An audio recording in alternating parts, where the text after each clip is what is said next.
Hoje, dia em que se comemora o primeiro aniversário da abertura em Estocolmo da Conferência das Nações Unidas sobre o Ambiente Humano, celebra-se, tal como foi recomendado nessa reunião, o Dia Mundial do Ambiente.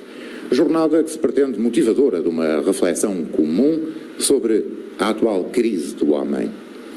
Porque todos nós somos parte do problema, todos nós teremos de ser parte da solução.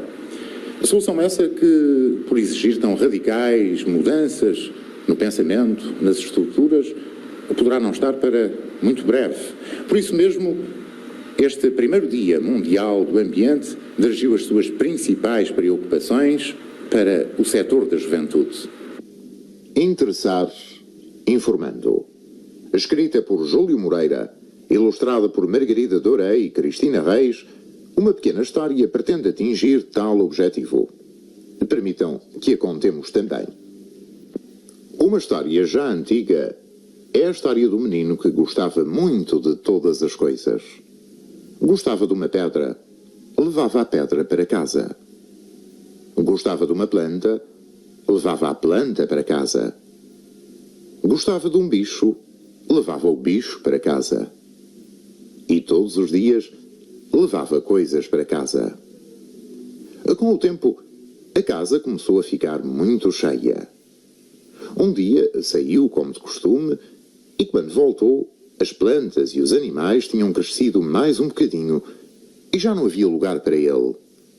Sentou-se à porta de casa a pensar o que havia de fazer. Depois de pensar durante muito tempo, achou que o melhor seria viver cá fora, onde tinha todas as pedras e todas as plantas e todos os animais e ainda todas as coisas que não cabem numa casa. Ele tinha descoberto que o mundo é a nossa casa. Já olhaste bem para o mundo? Experimenta fazer uma coisa. Amanhã, quando acordares, abre os olhos e olha bem para tudo. Olha para o espelho, olha para a janela, olha para as coisas. Depois levanta-te e continua a olhar para tudo. As ruas como ruas, os carros como carros. Ver tudo com atenção é ver tudo tal e qual como se fosse pela primeira vez. Ver as pessoas como pessoas. Os papéis colados nas paredes como papéis nas paredes. As árvores como árvores. Quando se olha para as coisas com atenção, é difícil perceber a história do menino que gostava muito de todas as coisas. Onde é que ele ia buscar as pedras, as plantas, os animais que todos os dias levava para casa? Nas cidades só há paredes e ruas asfaltadas e carros e gente apressada. Nos jardins há guardas que não deixam mexer nas plantas nem fazer festas aos bichos. Os campos estão fechados por arame farpado, muros e guardas armados. Mas a história do menino que gostava muito de todas as coisas é uma história já antiga, do tempo em que o mundo era a nossa casa. Mas o mundo agora já não é a nossa casa. No princípio, os homens faziam parte do mundo. Viviam como ainda hoje vivem os animais selvagens. Quando aprenderam a usar as mãos e a inteligência, os homens julgaram-se donos de tudo e começaram a destruir o seu próprio mundo. Agora, sabemos que já destruímos coisas demais, que temos usado mal a nossa força e corremos o risco de nos destruir a nós próprios. Haverá uma só maneira de o evitar: criar a fase festiva, procurar um novo equilíbrio, construir um mundo para vivermos seguros e com alegria. Nesta fase tecnológica em que vivemos, há ainda os homens que constroem e manipulam os instrumentos e vivem do próprio esforço. Há também os homens que estudam e inventam os instrumentos e vivem das suas capacidades e conhecimentos. E os homens, que são donos dos instrumentos, decidem como hão de ser usados e vivem do uso das riquezas. Mas haverá uma fase festiva, mas ainda não sabemos como será. Por enquanto, é pouco mais que um desejo que todos nós temos e não sabemos dizer. Temos que inventar a era festiva. Temos que preparar o mundo para a festa. E para começar, temos que arrumar tudo o que andamos a desarrumar há tanto tempo. Temos que deixar espaço para as árvores. Pôr as árvores no lugar das árvores. Deixar a terra para os bichos da terra. E não nos podemos esquecer de arrumar os homens. Temos de arranjar espaço para todos, deixando lugar para cada um. Mas não se vive só no espaço. É preciso arrumar também o tempo. Não podem uns trabalhar todo o dia para os outros não fazerem nada. Nem podemos trabalhar todos ao mesmo tempo e descansar todos ao mesmo tempo. Mas como vamos fazer para arrumar o mundo? Nós temos o bulldozer, temos o computador, temos a indústria química, temos a energia atômica. Não é por falta de instrumentos nem de conhecimentos que o mundo está desarrumado. O mundo está desarrumado porque há os homens que se apoderam de tudo e os homens que ficam sem nada. Os que aprendem cada vez mais e os que nunca aprenderam nada. Os que não se importam de destruir tudo e os que têm medo de ser destruídos por qualquer coisa. E a partir daqui, não sabemos mais nada. A não ser que a natureza é um livro onde tudo fica escrito, mesmo as asneiras que nós fazemos. Para que um dia seja possível a era festiva, que ninguém sabe como será, temos que formar todos outra vez, como no princípio, um homem só, em equilíbrio com o mundo. Estar em equilíbrio com o mundo é usar todas as coisas sem as destruir. É fazer crescer as plantas e os animais com o nosso trabalho. É não haver homens com fome. É não haver mais razões para guerras e violências. É viver no mundo como em nossa casa e ser capaz de viver a nossa única vida como uma festa. Esta é a história contada por este pequeno livrinho, editado pela Comissão Nacional do Ambiente, com o apoio do Instituto Nacional de Investigação Industrial.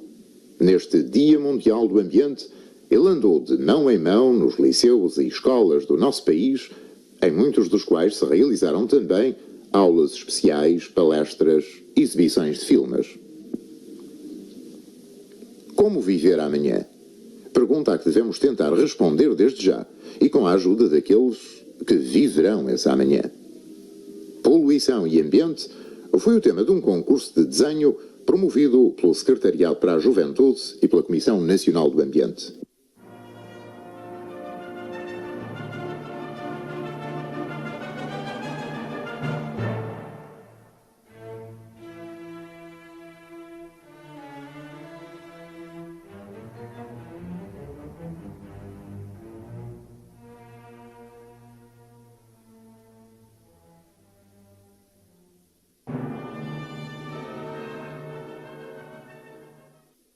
Hoje revelaram-se os vencedores, os que melhor trataram o tema, dando-nos imagens do que será a cidade do futuro.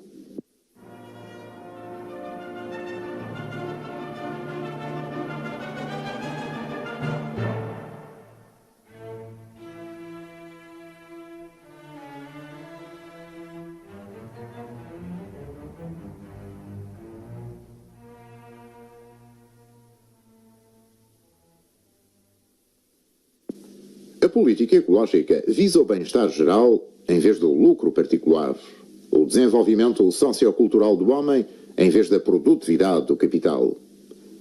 Industrialização e concentração urbana desordenada são características do conceito de desenvolvimento adotado pelos países atualmente ricos. A ideia de que foram esses países os primeiros a serem afetados pela poluição e destruição do ambiente não é correta, como lembrou um sociólogo brasileiro. Os primeiros efeitos verificaram-se nas zonas subdesenvolvidas, que viram as suas riquezas naturais exploradas pelo estrangeiro e para onde os países ricos procuram agora transferir as fábricas mais poluidoras. Desejosos de progredir industrialmente, os países dessas zonas aceitam tipos de desenvolvimento que poderão causar a desintegração total das suas estruturas ecológicas. Do Brasil, especialmente para este programa, declaração do ministro Costa Cavalcanti, responsável pelos problemas de ambiente. As resoluções da Conferência de Estocolmo não deixam a menor dúvida quanto à prioridade do critério nacional, da responsabilidade dos países na seleção das medidas e programas de conservação do meio ambiente. Entre nós, brasileiros, a administração de vários incentivos especiais que estimulem a diversificação da localização das indústrias e intensifiquem o reflorestamento, o estabelecimento de núcleos habitacionais e o aperfeiçoamento das condições urbanas, associados ao esforço de ocupação racional do nosso imenso território.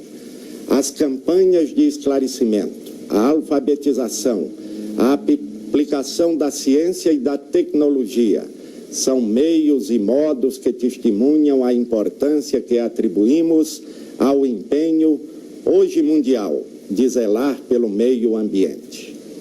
É preciso notar, entretanto, que a deterioração do meio ambiente vai muito além da poluição causada pela concentração industrial e seus resíduos prejudiciais, para assumir outras formas de degradação nas áreas urbanas e rurais, a chamada poluição da pobreza ou do subdesenvolvimento.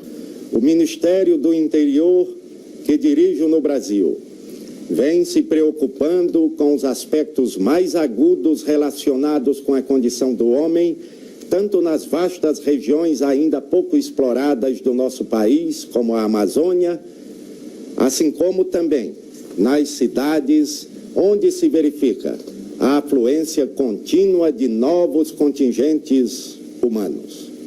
Assim, temos o Plano Nacional de Saneamento, que está sendo vigorosamente implementado, com o objetivo de assegurar até 1980 o abastecimento de água potável a 80% da nossa população urbana e beneficiar a mais de 50% com serviço de esgotos sanitários.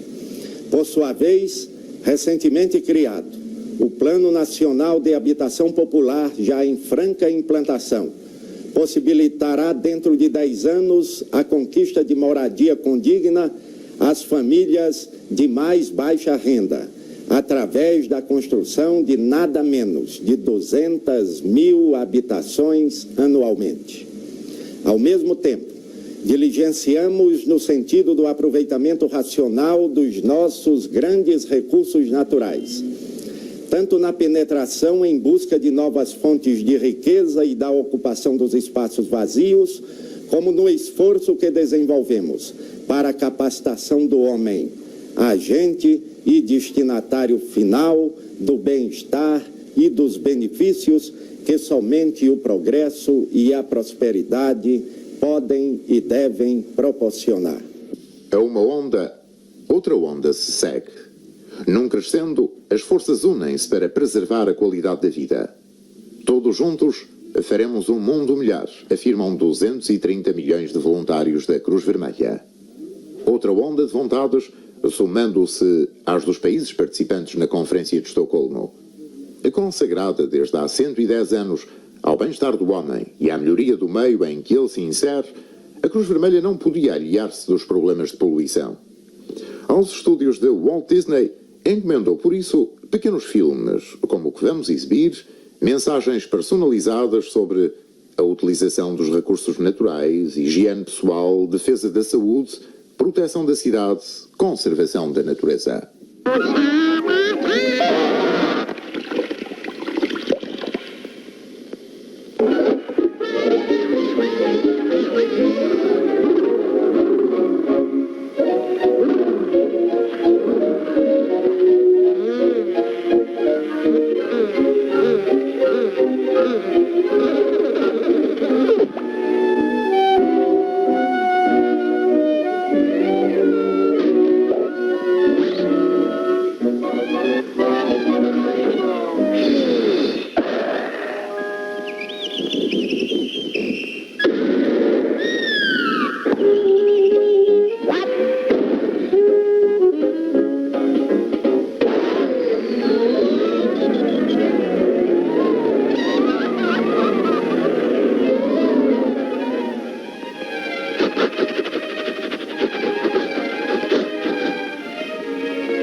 nossa casa, a título que se repete na exposição patente na Embaixada dos Estados Unidos. A ótica é fundamentalmente a mesma. O mundo fixado pelas objetivas dos milhares de fotógrafos. Um mundo que vamos perdendo, dilapidado pela ganância de alguns, pela ignorância de outros.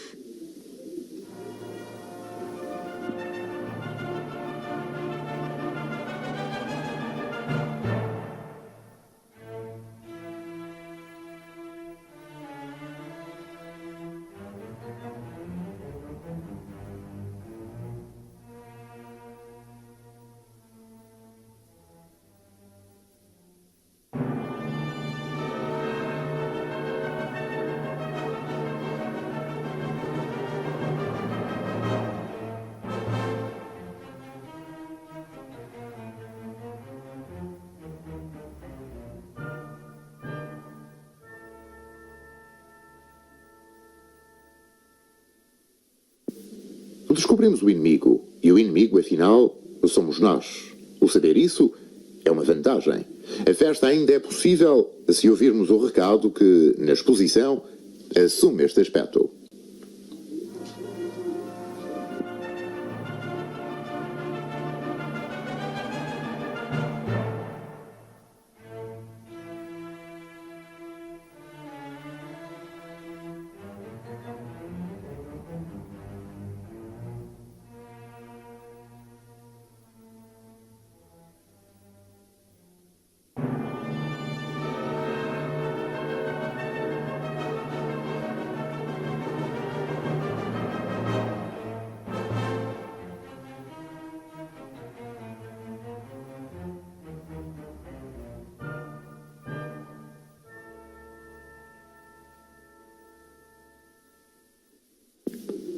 A luta pela preservação da natureza e do ambiente não é um combate contra moinhos de vento. A Espanha, país a que estamos ligados por problemas que são comuns, como o dos rios, por exemplo, tem evidenciado uma firme decisão de atuar no âmbito dessas questões.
Voltamos a falar de livros, agora a um outro nível.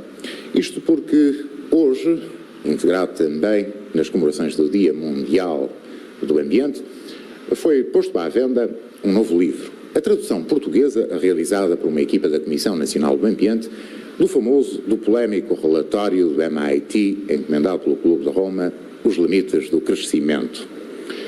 Recordam-se certamente muitos dos nossos espectadores que analisámos esse famoso relatório nos primeiros programas desta série. Relatório que nos dá um panorama bem sombrio do futuro da humanidade e a que alguns chamaram o apocalipse anunciado por computador. Outros disseram que era uma espécie de feitiço virado contra o feiticeiro. Isto porque, tendo sido pago pela indústria, pelos grandes monopólios da indústria automóvel da Europa, se revela um dedo acusador apontado exatamente contra essa mesma indústria. Portanto, a pergunta é natural. Por que é que grandes industriais, grandes financeiros pagaram uma autocondenação? A resposta é difícil.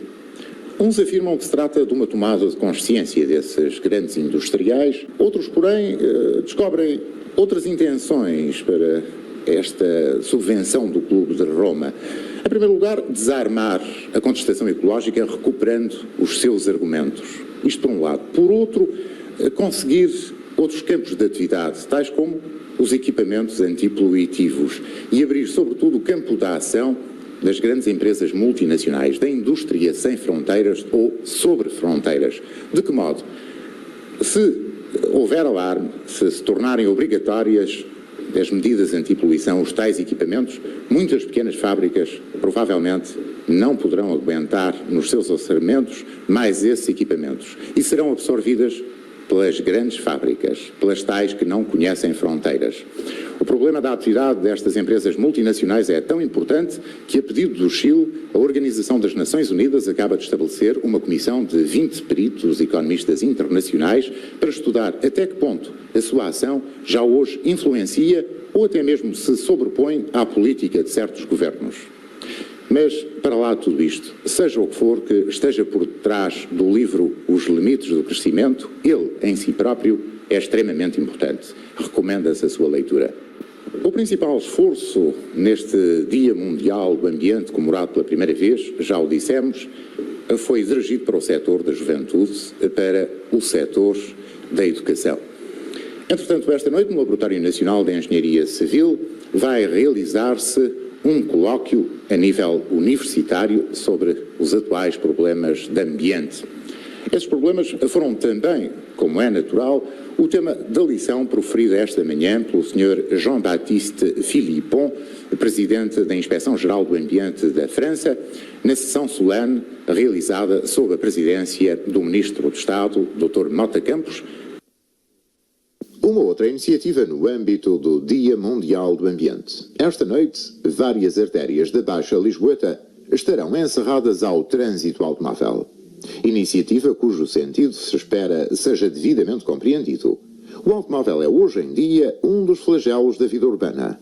A ocupação de espaço que exige, o ruído que produz, os gases que emite, constituem verdadeiros atentados contra a saúde física e mental de todos nós. Esta noite, até à meia-noite, as ruas da Baixa voltarão a poder ser lugar de convívio, de livre vivência. Infelizmente, porém, o automóvel não é o único problema da cidade. A cidade que, por definição, devia ser o local onde seria mais fácil, mais agradável viver. Hoje em dia, a cidade é um aglomerado de problemas. Salvar o homem, salvar a terra, eis uma tarefa para todos nós, uma tarefa que só pode ser levada a cabo com a participação de todos nós. A nossa sobrevivência neste planeta está ameaçada. Aviso que finalmente parece começar a ser compreendido. O Dia Mundial do Ambiente, que hoje pela primeira vez se celebra, pretende ser uma jornada de reflexão comum sobre as causas do problema e sobre as suas possíveis soluções. Estar em equilíbrio com o mundo é usar todas as coisas sem as destruir. É fazer crescer as plantas e os animais com o nosso trabalho. É não haver homens com fome. É não haver mais razões para guerras e violências. É viver no mundo como em nossa casa e ser capaz de viver a nossa única vida como uma festa.